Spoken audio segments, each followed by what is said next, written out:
Nós aprendemos que nós não devemos murmurar e que nós devemos dar graças a Deus, estarmos preparados para a guerra, mas também que nós devemos ter o quê? Ter um coração puro diante do Senhor, né? E nós paramos então esse intervalo de guerras espirituais para falarmos um pouco sobre o Natal. Os irmãos hispanos que estão com nós outros hoje me entendem? Agora me entendem, pelo se habla português me entendem? Não. Se querem tradução, hay tradução para inglês, ok? Se não, pode escutar em português mesmo, né? Pastor Guilherme me entende? Aula me entende? Aula já me entende, não? Aula me entende. E hoje nós vamos falar um pouquinho, em poucas palavras, irmãos, gostaria de falar com vocês sobre já parte do que vai continuar na semana que vem, que é o presente maior. Qual é o maior presente que nós podemos dar para o Senhor Jesus? E no próximo domingo vamos estar continuando a segunda parte dessa mensagem, através de toda a encenação que vai acontecer aqui. Mas hoje eu gostaria de convidar você a abrir a sua Bíblia no livro de Mateus, no capítulo 2. Mateus, capítulo 2, o livro de Mateus é o primeiro livro do Novo Testamento, e Mateus ele escreveu esse livro, lógico, para nós também, mas ele escreveu praticamente ele e diretamente para os judeus que viviam naquela época que Jesus esteve aqui. E você acha a sua Bíblia aí em Mateus capítulo 2, quem achou diz amém. Amém. Quem não achou diz, pastor, esqueci a Bíblia em casa, o que eu faço comigo mesmo? Abre o seu cellphone, pega o seu celular aí, abre o seu celular, né, olha aí o seu iPhone, iPod, o que você tem aí, para olhar o texto. Mateus capítulo 2, versos que vão do verso 1 até o verso 12. Pode ficar sentado nesse momento, enquanto nós vamos ler esse texto. O texto diz assim: depois que Jesus nasceu em Belém, da Judéia, nos dias do rei Herodes, magos vindo do Oriente chegaram a Jerusalém e perguntaram: onde está o recém-nascido rei dos judeus? Vimos a sua estrela no Oriente e viemos adorá-lo. Quando o rei Herodes ouviu isso, ficou perturbado e com ele toda Jerusalém. Tendo, pois, reunido com todos os chefes dos sacerdotes, do povo e os mestres da lei, perguntou-lhes: onde deveria nascer o Cristo? E eles responderam: em Belém da Judéia, pois assim escreveu o profeta: mas tu, Belém, da terra de Judá, de forma alguma és a menor entre as principais cidades de Judá, pois de ti virá o líder, que como pastor conduzirá Israel e o seu povo.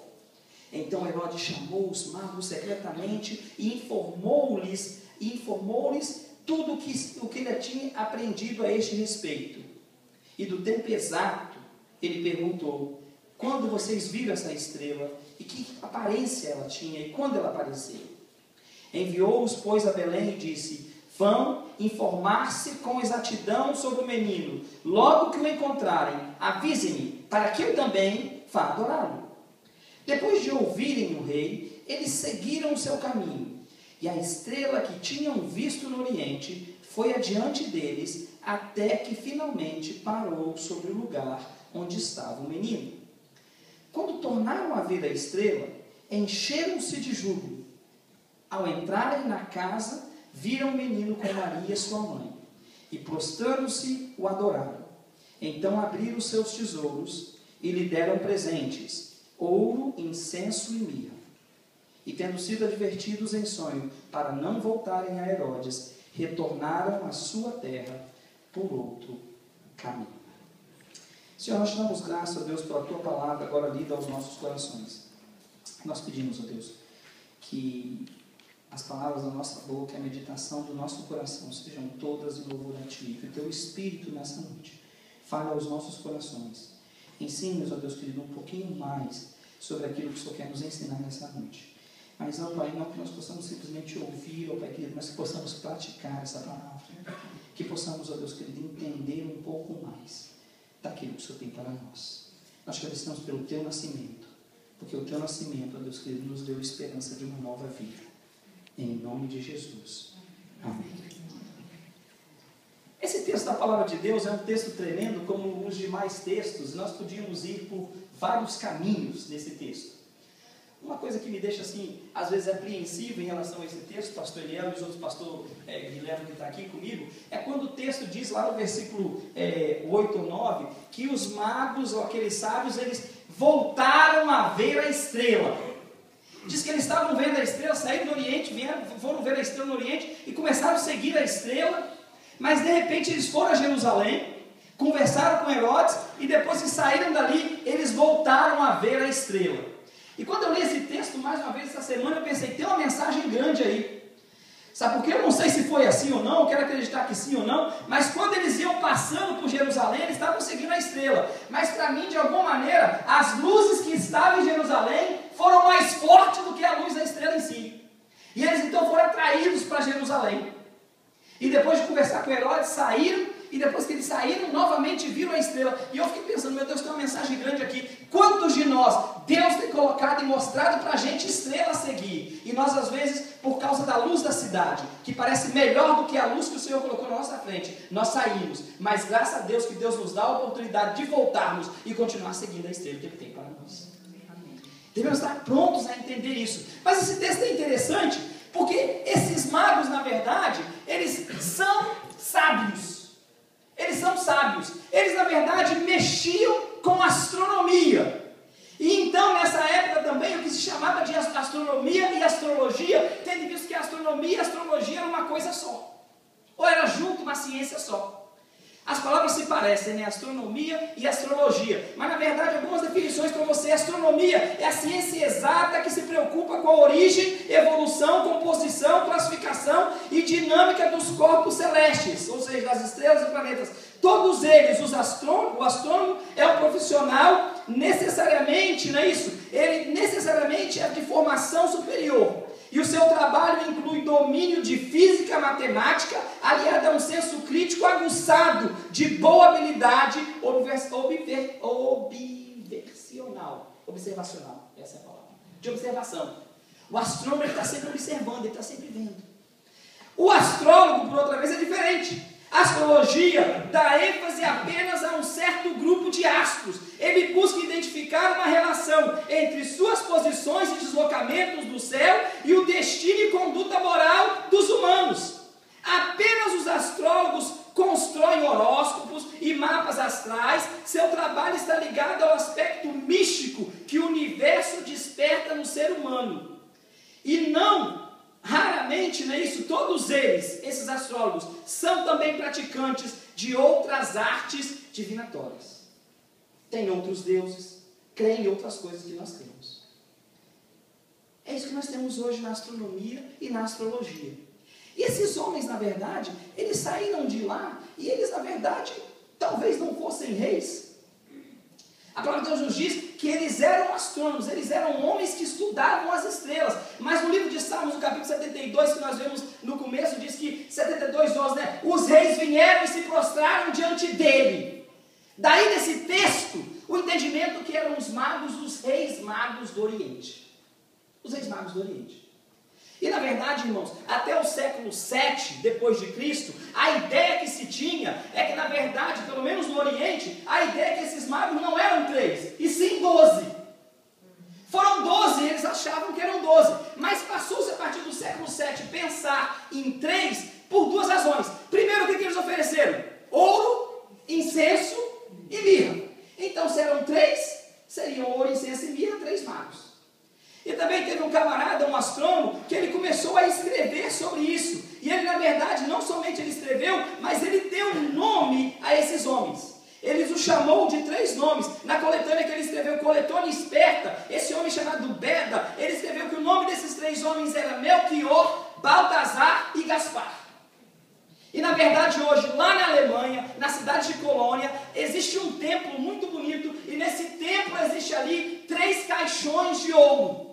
E esses 3 caixões de ouro, eles têm assim, o formato de uma catedral. 2 embaixo e 1 em cima. E esses 3 caixões de ouro, ali eles passaram para ali em 1167, eles foram levados para a Alemanha, da Itália. E esses caixões, supostamente dentro deles estão os restos mortais desses 3 homens. Desses 3 homens. Um deles, Melquior, né, se chamava Rei, o Rei é a minha luz. O significado de Melquior. Baltazar, Deus manifesta o rei. E Gaspar, aquele que vai inspecionar. Então tudo isso, em relação a esses 3 homens, começou a aparecer a partir do século 7, depois da morte do Senhor Jesus. Há um pastor chamado Mark Winter. E esse pastor Mark Winter, ele falou o seguinte, né? Eu posso imaginar esses homens preparando para essa viagem. Os homens tinham lá um laboratório, né? Eles tinham lá o seu centro de estudo. E eu posso imaginar, ele disse, né? Um desses homens, um desses magos, um desses sábios, chegando para sua mulher e falando, querida, olha, eu e meus amigos lá do observatório, vamos fazer uma viagem muito grande. E aí a mulher olhou para ele, para onde? Bom, a gente vai seguir uma estrela aí. E aí aquela mulher pode ter olhado para ele e falado, vai seguir uma estrela? O que é isso? Isso é alguma crise da meia-idade? Né? É uma crise do casamento? Você vai sair seguindo uma estrela? E ele disse, não, a verdade é o seguinte, nós acreditamos que Deus colocou essa estrela no céu com o propósito de trazer, né, talvez de mostrar para a gente aonde nascerá um novo grande rei. E aí provavelmente aquela mulher olhou para ela e disse, olha, você pode seguir essa estrela, mas antes de ir, não deixe de pintar a casa não, tá? Porque pintar a casa, o estábulo, a casa fica pintada por 3 ou 4 anos. Você vai demorar muito seguindo essa estrela. De qualquer maneira, nós não sabemos o que aconteceu com aqueles homens. Mas aqueles homens largaram tudo que eles tinham para seguir aquela estrela. Para ir atrás daquela estrela. E quando eles foram atrás daquela estrela, o texto, né, nos diz que eles andaram bastante. E segundo alguns observadores, alguns cientistas, eles andaram mais de 1000 milhas para chegar ali, aonde Jesus Cristo nasceu. E quando passaram ali por Jerusalém, se encontraram com Herodes. E aquele homem que nós sabemos, né? O homem que matou a mulher, matou a sogra e 3 filhos, né? A sogra fala aí, misericórdia, né? Misericórdia. A sogra fala misericórdia. Eles param para Herodes, para falar com Herodes, você sabe aonde está, aonde nasceu o rei dos judeus. E ele não sabia. E juntou ali todos aqueles servos dele, aqueles sacerdotes, e na linha dos judeus eles sabiam que era em Belém por causa das profecias, e foram então ali e enviaram eles para Belém. E eles foram então para Belém, para onde Jesus tinha nascido. Esse foi um pequeno relato de quem eram esses homens. Mas nessa noite, na verdade, eu gostaria de tratar com você sobre 3 presentes que esses homens, não é isso? Ou 3 determinações, ou 3 maneiras que esses homens expressaram as suas vidas diante de Deus. E a primeira delas foi o seguinte: quando eles chegaram, o texto nos diz que eles prostraram-se diante do Senhor. Prostraram-se diante do Senhor. E, em primeiro lugar, nessa noite, irmãos, eu queria falar para os irmãos o seguinte: que essa foi um grande reconhecimento deles para com o menino Jesus. Mas eu quero falar para você que nessa noite, muitos de nós estamos prostrando-nos diante de muitos deuses que não são o menino Jesus. Muitos de nós estamos prostrando-nos diante de pessoas que não são o verdadeiro Deus. Em segundo lugar também, eu gostaria de falar com você o seguinte, dentro desse texto, é o seguinte, é que não só nós às vezes estamos nos prostrando diante de outros deuses, mas muitos de nós estamos nos prostrando diante de Deus com o nosso corpo, mas a nossa alma, o nosso intelecto, o nosso entendimento não está prostrado diante de Deus. Sabe quando a mãe dá um castigo na gente, e ela bate na gente, né, e ela dá aquela espadada na gente, ou ela dá aquela varada na gente, ou dá aquela goiabada, aquela varinha de goiabada na gente, e a gente fala, não doeu? Não doeu tanto. É só isso que você tem? Né? Eu já vi filhos que os pais às vezes começam a bater na criança, né, e a criança é abusada, e diz, that's it? That's all you have? Você pode bater um pouquinho mais forte, né, com aquele abuso. Mas eu quero falar com você nessa noite, irmãos, que nós temos que tomar cuidado, porque muitos de nós que falamos com a nossa boca, Senhor, Senhor, estamos com a atitude como se estivéssemos prostrados. O nosso corpo está prostrado, mas a nossa alma, o nosso intelecto, a nossa cabeça, a nossa mente, a nossa adoração ao Senhor não está servindo a Deus, não está prostrado diante do Senhor. Pastor, me dá um exemplo claro para mim. Eu te dou. Tem televisão em casa? A Bíblia está lá na mesa e a televisão. E você fica, Bíblia, televisão, Bíblia, televisão, Bíblia, televisão, Bíblia, televisão. Vou ver a Bíblia, vou ver a televisão um pouquinho antes de dormir, eu leio a Bíblia. Vai ler a Bíblia? Vai não. Olha lá, não é isso? Olha lá fora o pessoal brincando de futebol. Futebol, oração. Futebol, oração. Futebol, oração. Aí eu vou lá jogar futebol, depois eu tomo banho, chego em casa antes de dormir, eu oro. E não ora. E não busca o Senhor. O que eu quero dizer, irmãos, é que às vezes a nossa boca está falando uma coisa, a nossa atitude está falando uma coisa, mas o nosso intelecto não está diante do Senhor. E nessa noite eu gostaria de convocar a igreja a entender que nesses presentes maiores para o Senhor quer que você entregue para Ele uma realidade da sua vida, que é realmente prostrar-se diante dEle, entendendo quem Ele é. Entendendo quem Ele é. Mas em segundo lugar, não só eles se prostraram diante dEle, mas a palavra de Deus diz que eles adoraram também ao Senhor. Prostraram-se e adoraram. Prostraram-se e adoraram. Eu já falei para vocês da história da minha motocicleta que eu tinha, né? A primeira vez que eu comprei uma motocicleta, eu tinha só 17 anos de idade.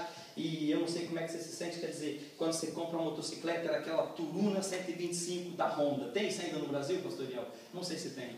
Mas, então você não sabe a idade do pastor, né? Aquela moto 125.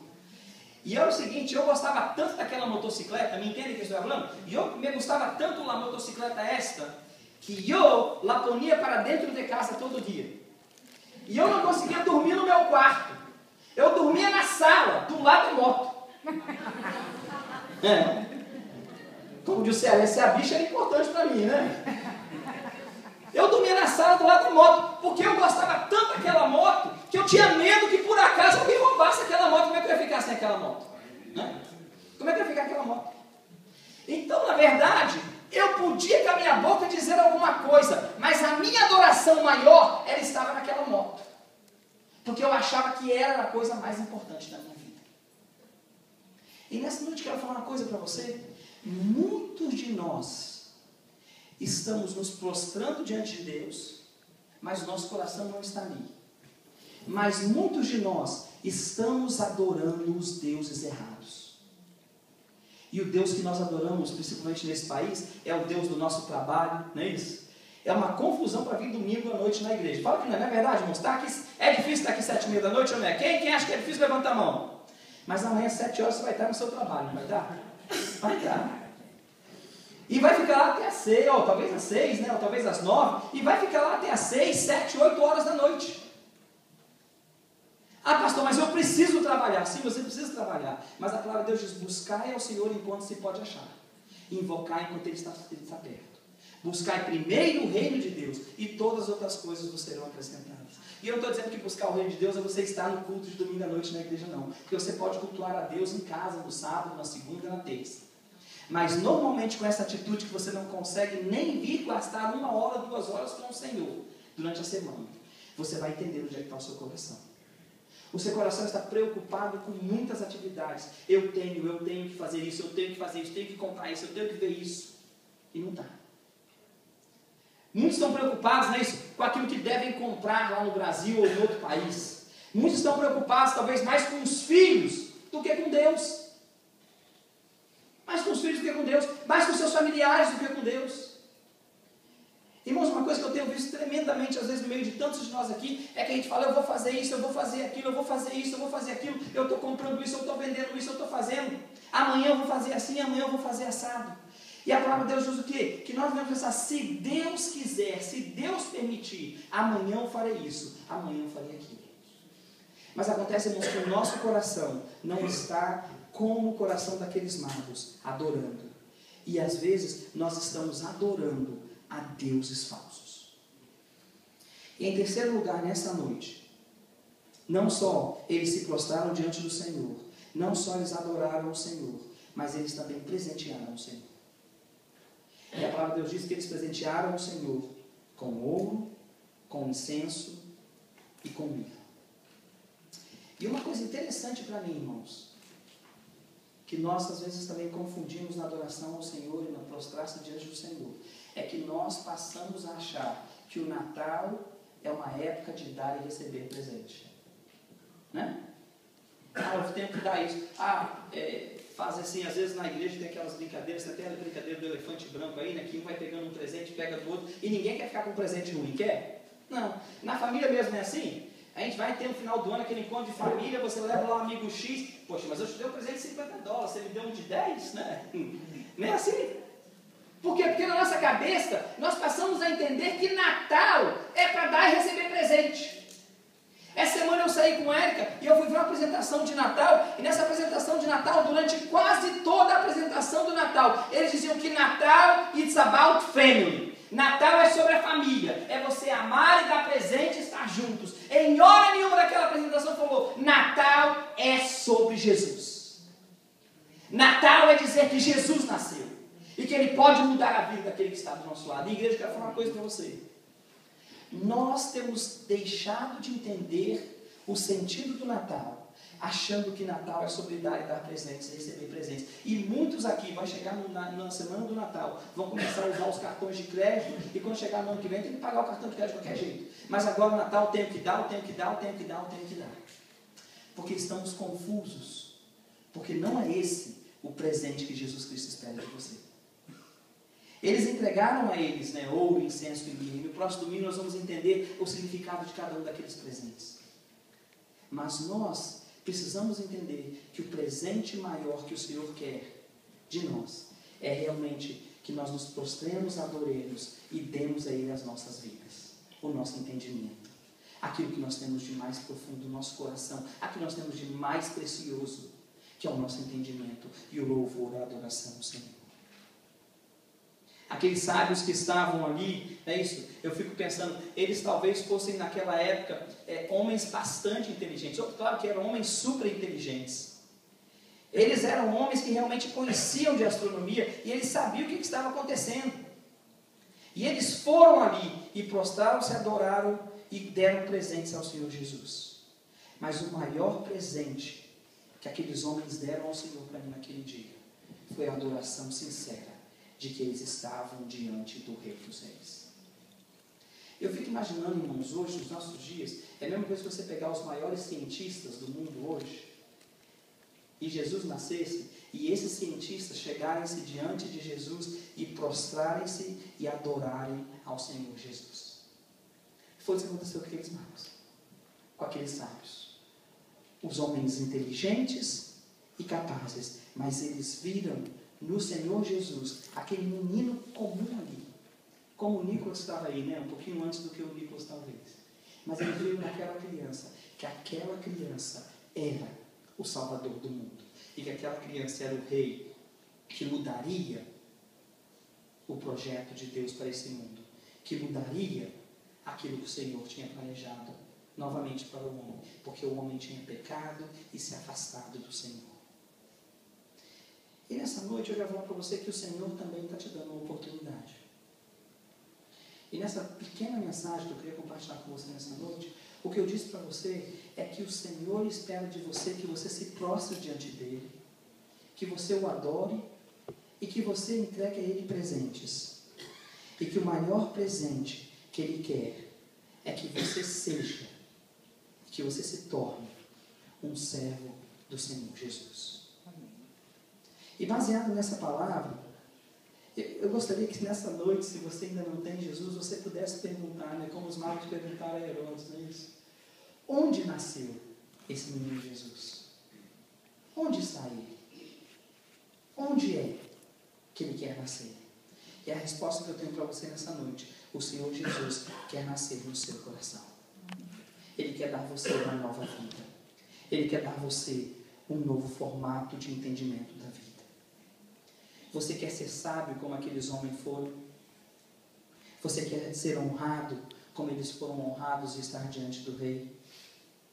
Você quer ser também um grande sábio como aqueles magos foram? Adore ao Senhor. Prostre-se diante dele. E dê a ele o maior presente que você pode dar a ele. A sua vida. Abaixe sua cabeça nesse momento. Eu sei que você entrou aqui nessa noite e nós estamos chegando perto de comemorar o Natal do Senhor, o nascimento de Jesus. E talvez você veio na igreja pela primeira vez, ou já veio na igreja antes, mas você está aqui hoje. E hoje eu quero falar com você o seguinte: o Senhor Jesus, aquela criança, Ele nasceu para fazer a diferença na sua vida e na minha vida. E como aqueles sábios naquele dia, que reconheceram que eles estavam diante do Rei dos Reis, e prostraram-se diante dele, o adoraram, e deram presentes, nessa noite o Senhor está falando no seu coração. E se você nessa noite está aqui conosco, e você nunca experimentou aquilo que Jesus pode fazer, a mudança que Ele pode fazer dentro do seu coração, nessa noite eu queria convidar a você para que deixasse Jesus fazer a mudança no seu coração. E talvez você entrou aqui nessa noite, você já é membro de igreja por muito tempo, tem vindo à igreja há muito tempo, vai em muitas igrejas, mas o seu coração, a sua atitude, não estão certas diante do Senhor, porque você não está se prostrando diante do verdadeiro Deus, você não está adorando o verdadeiro Deus, e os seus presentes estão confusos, e você está dando um presente confuso. E nessa noite o Senhor quer mudar isso na sua vida. Eu gostaria de nessa noite te dar a oportunidade de dizer ao Senhor: Senhor, eu queria entender o verdadeiro sentido do Natal. Eu queria entender que o verdadeiro sentido do Natal realmente é adorar-te, prostrar-se diante do Senhor e dar ao Senhor o maior presente de todos, que é a minha vida. E se você não tem Jesus ainda no seu coração, nessa noite eu gostaria de te falar e de fazer para vocês a pergunta: se você ainda não tem Jesus no seu coração, e nessa noite você quer receber esse presente maior, que é a salvação em Cristo Jesus, levante a sua mão, eu quero orar por você. Levante abaixo, eu quero orar por você. Não tenha vergonha. Pastor, eu entendi, amém, pode baixar. Amém, pode baixar. Mais alguém que entendeu a palavra do Senhor? Levante a sua mão e abaixe. Talvez você tenha vindo à igreja, tenha escutado a palavra do Senhor, mas nessa noite o Senhor está falando com você: olha, com você, eu quero que você se prostre, se adore e me dê o verdadeiro presente que eu necessito de você, ou que eu quero de você, não que eu necessito, mas que eu quero de você, que é a sua vida, para que você possa ver uma vida eterna ao lado do Senhor. E talvez você nessa noite está aqui, está afastado do Senhor, e o Senhor está dizendo para você: esse é o momento de você se reconciliar comigo, esse é o momento de você voltar a fazer aquilo que eu tenho separado para você. E se você nessa noite quer voltar a ter um compromisso com o Senhor, levante a sua mão também abaixo, eu quero orar por você. Levante a sua mão e diga: pastor, eu entendi essa palavra, eu quero voltar a ter um compromisso com o Senhor. Amém? Pode baixar. Deus, nós te damos graças, ó Pai, pela Tua palavra, Pai, nessa noite. Ó Deus, nós te damos graças, ó Deus querido, porque o Senhor nos dá hoje, ó Deus querido, como deu aqueles três magos, ou aqueles magos, aqueles sábios daquela época. O Senhor nos dá, ó Deus querido, a liberdade de decidir, e de decidir por estar ao Teu lado. E que nós te pedimos, ó Deus, é que as Tuas bênçãos estejam sobre nós, e que nós possamos entender que nós devemos nos prostrar, adorar e presentear ao único Deus dos deuses, ao único Rei dos reis, o Senhor Jesus. Nós te agradecemos pelo Teu nascimento, pela Tua vida e pela Tua morte por nós, em nome de Jesus. Amém. Amém. Nós chegamos ao final do culto. Você que não estivesse orando pela Bruna, a Cristina aí teve que ir embora com a Bruna, né, porque ela estava passando mal, que o Senhor possa continuar abençoando, Deus possa curar a Bruna, né? Vamos orar por ela. Também eu queria que os irmãos estivessem integrados em alguns anúncios. O Belo vai estar logo aqui preparando para cantar para a gente mais uma vez, Belo, tocar para a gente mais uma vez. Mas eu queria falar para vocês o seguinte: essa semana nós tivemos uma reunião com os adolescentes, não foi assim, Luciano? Fica de pé novamente, Luciano, né? Isso. Foi bom ou não foi? Os adolescentes que vieram gostar, depois nós tivemos pizza, nós estudamos a palavra, temos um DVD maravilhoso, nós estamos estudando sobre a vida de Paulo, e na próxima quarta-feira os adolescentes vão estar aqui novamente. Na próxima quarta-feira, agora, quarta-feira, os adolescentes vão estar aqui novamente. Então você, né, que tem adolescente, jovem na sua casa, ligue para a Luciana, converse com a Luciana, não deixe de vir, foi maravilhoso, vai ser melhor. E no dia 27 desse mês, todos os adolescentes vão estar indo junto com os adolescentes da igreja do pastor Guilherme, da igreja batista de Quero pela manhã. Nós vamos estar indo ao Holy Land, né, a Terra Santa, ali em Orlando. Então eu sei que você já se preparasse, né, e você puder estar pronto para ir com a gente ali. Eu quero parabenizar as mulheres ontem pelo passeio que elas fizeram, não é isso? Eu sei que tem a expressão, né, que o que é fácil de fazer, o que é difícil a gente faz, mas o impossível demora um pouco mais para ser feito, né? E eu sei que é impossível que nós possamos fazer tudo todo o tempo. E eu sei que é impossível também agradar a todos, mas eu sei que as mulheres ontem se divertiram e ficaram felizes. E eu quero parabenizar todos que trabalharam, todos que vieram à frente, todos que fizeram, que puderam fazer para que as mulheres pudessem ter esse bom tempo ali naquele dia, né? Feliz Natal para as mulheres da igreja. Os homens ficaram em casa vendo televisão, né? Alguns saíram, outros não, mas as mulheres se divertiram. Parabéns pela iniciativa que vocês fizeram, tá bom? Estejam orando pelo próximo domingo, a apresentação de Natal. A Erika está colocando ali, né, o presente maior, vai ser um teatro musical. Nós estamos sendo, irmãos, está maravilhoso, está muito bonito, e você vai ver de perto o que é que o Senhor fez, né, e o que representam esses 3 presentes, o ouro, o incenso e a mirra. Convide pessoas para virem e ouvir a palavra de Deus, que eu tenho certeza que elas vão aceitar Jesus como Salvador. Você convide pessoas para vir ouvir a palavra de Deus no próximo domingo através desse teatro musical. Tá bom? Amém? Quem gostou do Barry? Levante a mão. Foi bom? Foi ótimo. O pastor tentou ir rápido hoje para a gente poder ouvir um pouco mais do Barry. E eu sei que o Senhor vai continuar abençoando. E eu gostaria de chamar, cadê o Ivan? Está aqui ainda, o diácono? Tá? A Dilson também está ali. Nós já recolhemos os dias.